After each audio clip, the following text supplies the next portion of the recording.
All right, and we're back. So that was a little bit different of an exam than you're used to. A little bit different than you do as a paramedic. Yep. Because we're looking at things from a nutrition perspective. So Right. we're looking at how your nutrition is coming out through your body. And I can tell a whole lot of different things just from what we're looking at. And I know as a paramedic, you know the same, very similar kinds of things that I'm looking at. Right. So the next piece here that we're going to do is we're going to look at the big picture. We're going to connect some dots. We're going to look at what you gave me here in the intakes and things like that. Yep. I ran your food journal through my chronometer, which is a nutrition analysis software. Right. We're going to look at a couple of different places that I've made notes that I think we can use as inroads. Remember, we were talking about those pathways and those inroads earlier to create some balance. But I want to hear a little bit more about them because these are very short forms and they're not terribly detailed. Mm-hmm. So to do that, I'd like to focus on the three things we talked about earlier and one that I noted in your in the analysis of all the stuff that you sent me. And I'd like to do that from a couple of different places, like I said, that I think we can make the inroads. Right. So the three places that we're going to talk about are your skin, your gut, and that upper respiratory mucus stuff. Mm-hmm. One of the things that I noted in your material here was a certain amount of possible blood sugar dysregulation, insulin stuff. You did note prediabetes. Doctor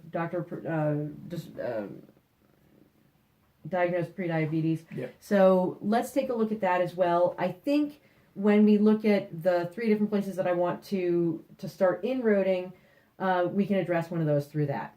So job exposure to pharmaceuticals and toxins. That's something that you mentioned several places. Not only current job, but also past history. Mm-hmm. Then I want to talk about you're a shift worker. Sleeps and meals. Those are really hard with shift folks. And I think if we can give you some anchors, then we're going to give you some good roads to get some of that stuff under control.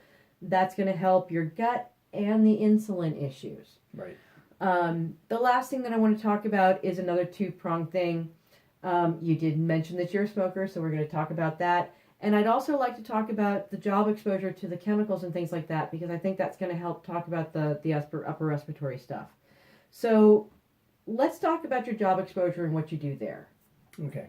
I work as a paramedic at a prison, and a majority of what we do is pill lines. During pill line, there are quite a number of medications.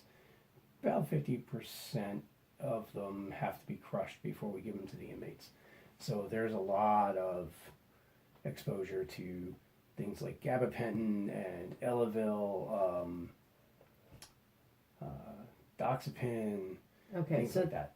Now, when you're crushing the pharmaceuticals that you're working with, are you wearing gloves, wearing respiratory? Is there a hood? Is there a space like that? Is there ventilation? Nope. Tell me a little bit about that. The only ventilation in the room is the air conditioner that is on. And that's on all the time because if it's not, it gets really hot. Okay. So, but no gloves, no respiratory, no. Okay. All right. So, I know it's a prison and I know there are regulations and things like that, but maybe we can make some inroads to get you some of those things that might help cut down your exposure, and that might help the skin, that might help some of the other things that we're finding. Mm-hmm. Those are some pretty big drugs we're talking about, so getting that exposure down would be really, really helpful.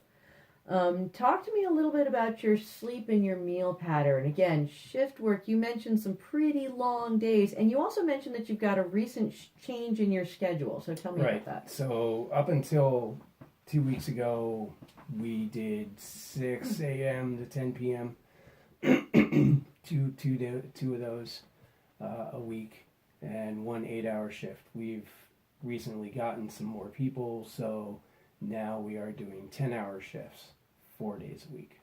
Okay, so you went from 2 16 shifts. 2 16s and a 4. Yeah, two 16s and an 8. And then now you're doing 4 10s. 4 10s. Okay.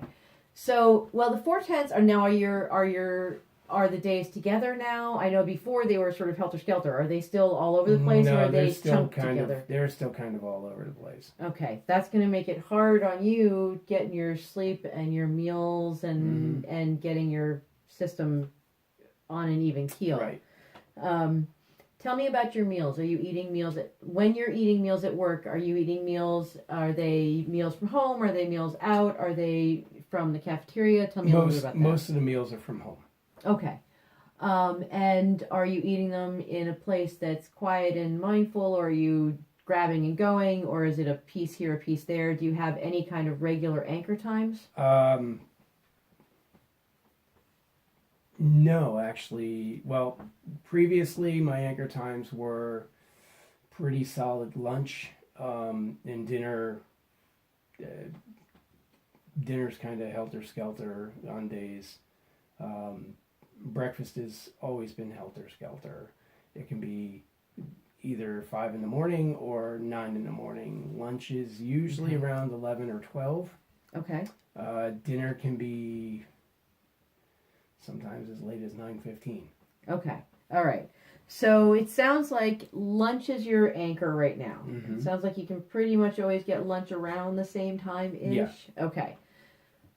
The blood sugar regulation issues, you're a paramedic. Yep. You know about all of that stuff. Yeah. So let's see if maybe we can work on, over the next few weeks, we can work on evening out those times. Maybe you can help me, maybe I can help you figure out some snack times in there, or maybe we can set up your meals differently so they're not all one, set up what you're eating, when you're eating, Right. to make your blood sugar a little bit more easy.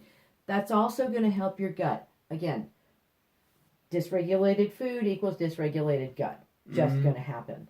So maybe we can work on some inroads on that. The last one we want to talk about, going back to the job exposure to all of the stuff that you've got in the air there, is the smoking and the upper respiratory stuff. Right. Since you don't wear any kind of respiratory protection and you're not under a hood or anything, yes, the smoking is causing some of the upper respiratory stuff, I think, but you might want to look at some of that getting a mask at least in there. Right. If it's at all possible. I don't know. That's something that we're going to have to work on over the next few weeks, is try to figure out how to make that work for you. Mm-hmm. I think if we can get some of that contained, the upper respiratory stuff, you're not going to be inhaling it all the time. All right. So we've gone over a few things that we want to look at. I think we've got some good. How do you feel? I feel good. I feel like, for once, I'm like getting some help with some things that have been causing me trouble for years. Great. Excellent. Yeah, I'm appreciative of it. Good. Good. I'm glad. So we've got some places to start. Yep. We've got some really good information. I'd like to get some more detailed information from you. I might send you a longer food diary, specifically because I want to have a chance to really take a look at not only what you're eating, but when you're eating. Yeah. So if we can just make a quick jot, maybe I'll give you some information on one of the food apps that I use that are quick to just jot a couple of things in, so we can get a better idea of timing and what. Mm-hmm. Does that sound like something we might be able to do? Yeah. Okay, good. Absolutely. Are you feeling like we have gotten to a place where we can start making inroads? Yes. All right. Feel good to change? Yeah. Excellent. At this point, we are going to move on to doing some more specific assessments, and that's going to be the end of the session of the video. You good? All right. I'm good. You good? Yep. Awesome. Thank you. Thank you.